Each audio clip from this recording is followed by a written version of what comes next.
Thank you. It's lovely to be here today. My name's Nina Ruddle. I'm Head of Public Policy Engagement at Wrexham University, and my job is to lead our civic mission, which is to tackle or end social inequality or inequity across North Wales. And I'm going to explain about how we did this. And I'm so happy I went after Rebecca, because I'm hoping that a lot of the work that we're doing is framing that way of approaching felt experience. So I think there's some really exciting things to talk about there. So I'm going to start with a story, and it's not a story about policy or data, but it's about people and place, which really resonates, I think, with what Rebecca has just spoken about.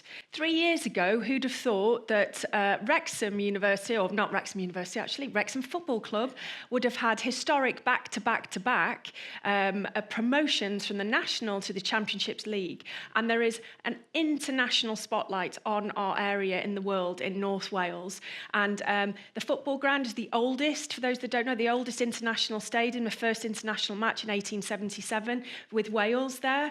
And we're very proud to have our next door neighbours as part of this. But what I want to talk about is from the Netflix to the Newsnight, actually, there's been a far quieter transformation that's been happening behind the scenes, which is our work to really drive an approach from a football city to a civic lab, and how we use that platform to really drive change in place. So what we've done is worked with communities, with partners, with cities, with different sectors, anyone that wants to work with us. We work together to build trust, confidence, shape the future together, and design different ways of growth that are connected to felt and lived experience. And what I talk about is shifting the power balance to make sure that the citizens' voices are at the heart of the decision making. And this is about our work to shape and do the sense making to create a civic lab that enables us to create that change across a whole systems approach. So we're here in the amazing Salford. Yesterday we were told it's the centre of the universe. I wouldn't argue with that. I think Wrexham's sort of got a bit of a place there as well. But we all have, and we can all learn from each other. We're post-industrial. It's education, it's creativity, all coming together with that civic passion and purpose, clarity of purpose for us to work together. And absolutely we can learn from each other. And that collective approach to collaboration is so important. And I'm so happy to be here and to share our work with that. So place really matters. So the policy foundations are, for both of us in these places and other key cities, is about leading from place. And the policy has shifted, and legislation to drive something new with leadership from place, which I think resonates again strongly with what Rebecca was talking about. Driving something new that's community-led, that's focused on well-being, that's about involvement and fairness and belonging. Now, in Wales, we've got this in legislation, in statute. It's written into our law, which is the Wellbeing of Future Generations Act. It's 10 years old. In 2015, it was set up. And I'm going to be talking about our regional approach to respond to this incredibly innovative legislation that is the first nation. We're one of the first nations in the world to legislate for the principles of sustainable development. And then equally, the Pride in Place programme, which is new, 339 communities, towns, cities, areas in the UK, £5 billion of investment. You can devolve power and money, and that's really challenging. But trying to devolve trust is a whole other challenge. And if you don't have the trust, we all know that these things don't stick. So there is a real opportunity for us to look longer term. This is a stat I really love, and it's from the Neighbourhood Plans Prospectus. And I think, it resonates that actually, if we focus on building social trust through felt, through lived experience, through engaging in different ways and collaborating, that actually we can have a really big impact on shifting the dial that is totally measurable in GDP with an increase in productivity. And it's all, our roles as universities are to be the translators of this, to enable and facilitate and build that trust, build that social capital that's not a soft metric. It's not soft. This stuff's really hard and really difficult to do, and it often has to transcend political funding and many other cycles that we have to adhere to. But with that we know that if trust is not in our communities, in our areas, you get fragmented delivery, we get low participation, short-term funding, but a reduction in community cohesion, which is so essential. And we've all seen the effects of that. And it's this backdrop that Wrexham University and the work that I've done with communities, with partners across the city of Wrexham, but also the whole of North Wales, is we have really started to rethink, and over the last 10 years, so it does take a long time, is work and enable a university that's a bit apolitical, that cares and is connected and rooted in community, can convene and be almost a steward of a system. And the areas that through work that we've been doing, that are, we're not just an anchor, but actually we're a systems-wide convener, we're a trusted partner. And if we go in those spaces to say, how can we help and be useful, then it reframes those conversations and engagement. Now, what we've done as a North Wales region and as a university is really map and understand the policy partnerships that are across our whole region. There's lots of them, and it's really complex, and it shouldn't be, but my job is to make that visible and enable us to make sense of that system. And it's also to then bring together and mobilise communities and partners around collective challenges. And when we're visibly looking at the system, you can see gaps, you can see opportunities, you can see duplication, and therefore you can create coalitions of the willing with communities and lots of different partners around then understanding the challenges, really deeply understanding those challenges, which allow us to navigate the complexity, but co-create the solutions together that is embedded in this learning that can be fed back through the whole system and changes the system and can influence policy. So what does this look like? This is the landscape of North Wales. It's a slide of it, a capture of it. And this is about us making this visible. And what I want to talk about is it's almost like a civic circuit where we can connect things up. And having it visibly really helps to articulate and understand, firstly, the complexity, but secondly, how we can navigate and bring together the collective challenges. So we put the resources, the economic resources, but the decision-making into the right places at the right times and in the right hands. So what I want to talk about here is our role as a university and what we've been enabling and leading across our region.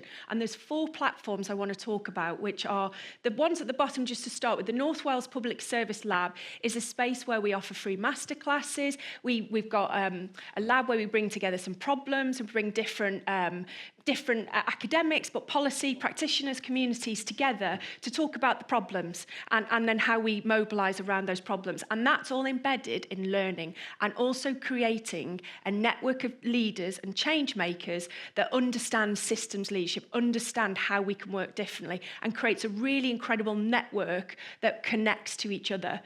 Then the next part to that is with the Wellbeing of Future Generations Act set up public service boards across all of Wales. I've brought them all together and we set something up called the Insight Partnership, which is now called Agenda Cymru, which is we're working to look at researching and evidence and data with engagement and systems change. So how do we work together as policy practitioners and those people on the ground delivering work and community members come together and focus on really pushing boundaries around social innovation, enabling a number of projects that plug into the system and can change it. So with our work, I will explain some of the projects that we've done there. The other area is this North Wales Civic Engagement Partnership. That's a new thing that we've done recently, which is about almost the umbrella, where we bring every leader across the whole of the region, fire, police, everyone, you name, come together and said, right, where are our collective challenges and how do we put our shoulder behind the wheel to the things that matter most to the communities we serve? Poverty, public engagement, environment, and place-based ambition. And we're really corralling leaders to focus on pooling resources and expertise. And then the final piece is the Tertiary Alliance. So Joe Yates spoke yesterday, our Vice-Chancellor, and he's worked, and that's about the pathways of a skills development into the economic connectedness and enabling change that is with further education and higher education. And my job is to weave this all together like a big social fabric. So what I want to do is give you a whistle-stop tour of the different levels of projects that have been enabled through these partnerships that I'm the sort of convener of with lots of other people. And this is about where data meets emotion, and it's the very felt experience as well. This is a wonderful project that we commissioned collectively through the Insight Partnership, and this is in T-Pow. It's hyper-local, T-Pow in Wrexham, right in the city centre of Wrexham. And it was about how do we understand the data from a community's perspective? What does your community mean to you? The data says this, but actually, how do you feel in your community? And what do you want? What are your fears and hopes for the future? So the community group came together in T-Pow with artists, and we created jars of kindness. And we've got an exhibition of these, which then we work with lots of leaders, and we share this because this is about how we feel in our place. Then the second one is about Wrexham, and it's the Pride in Place programme, the City Board. We quickly engaged with young people and developed really fun and engagement processes. So sometimes it doesn't have to be really deep research. This was about tell us what is the big idea in Wrexham, so that our City Board in Wrexham, which is the Pride in Place programme, can be truly community-led, which was the challenge.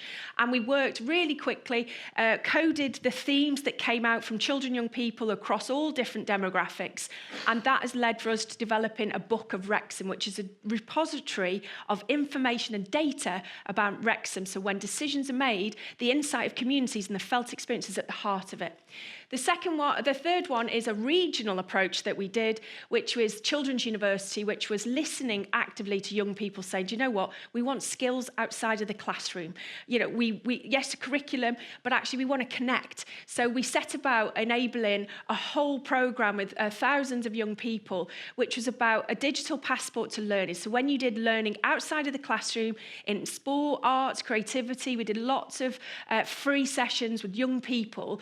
They achieved an hour of learning, and then they graduated. And then it's about aspiration, it's about economic connectedness, social, cultural connectedness that's rooted in place, but has got such a sense of joy and aspiration. And it brought so many people through the door of universities. It was unbelievable. So one of the things that the research on this told us was that if we look at those really areas of deep-rooted deprivation, which are defined from the economic indicators, if we really go into those spaces and focus on those transition years of 5, 6, 7, and 8, we can capture those young people and not lose them in between primary and secondary. So it can really shift the dial on opportunity for young people and really support social mobility, which I think is what universities should and are all about. Then the final one is our national works. This is a whistle-stop of our projects. Our national work is with the National ACE Hub. We've had a long-term partnership with them, which is about developing our university to become trauma-informed. So policies, processes, people, partnerships, projects, all to have a lens of trauma-informed approach to them. We've got lots of research we can share about this, and I think it's a really a powerful, where kindness and compassion, which is the soft, fluffy stuff, is at the heart of everything we do. And actually, that's the really hard stuff. So we need to really enable, and we've got some amazing work that we've done with trauma-informed approaches as well. So I'm now coming back to this is the work we've done, which is a whistle-stop, is really about place-based. It's a model of place-based stewardship that's about social innovation. And this can be adapted to context in which you're operating in. So it can really travel, but you have to adapt it to place like we all do. We've evolved then a new civic infrastructure that is responsive. It's about sense making, but it takes a convener, somebody like me, to bring people together and hold those spaces for those conversations. It's about trust, learning, inclusion, and really pushing innovation to drive systems change. And it's strengthening and connecting relationships are so key. Relationships develop at the speed of trust. So we have to invest as relationships as part of the infrastructure. And if we work in this way, I think we can really shift the dial on some of the innovation that we are driving forward together. So To sum things up, the outcome of building trust makes learning continuous, so we have to have this learning loop. Innovation is not about one organisation, we know that, but making the system visible can help because it allows you to see and visualise that. Convening without controlling, that's quite a challenge in some ways. Sometimes giving power away is really, really hard. Enabling collaboration, but turning insight and felt experience into evidence and then evidence into action allows us to really mobilise in place and with the people that we serve as universities. So building that ecosystem. The three principles I think that really are the universities being the glue and the learning of the learning together is data and evidence go hand in hand. So that felt experience and data, if we triangulate them, actually we get a real sense of space and people and place. Relationships need to be invested in as part of an infrastructure, and evaluation can evolve and it's developmental. So I think if we build this ecosystem and this type of approach, it outlasts political cycles, leadership changes, funding cycles, some of the shocks that we've had across the globe, it feels like so many of them, that we all have a role to play with a clarity of purpose that is connected to people and place. So finally, just taking it straight back to the Wrexham Football Club, one of the players when they were promoted on the back-to-back-to-back, I may have mentioned that, historic promotion, they said we're not just building a team, we're supporting a community or rebuilding a community. And I think that's exactly what we're doing with the football club and with many other partners, which is really, really exciting. I'm very proud to be part of that work. If you'd like to scan the QR code, there is a helpful guide of the principles and approaches that I've just unpacked a little bit as well. And if anyone wants to grab me, I can share lots of other work around that as well. So, diolch yn fawr iawn, as we say in Wales. Thank you very much.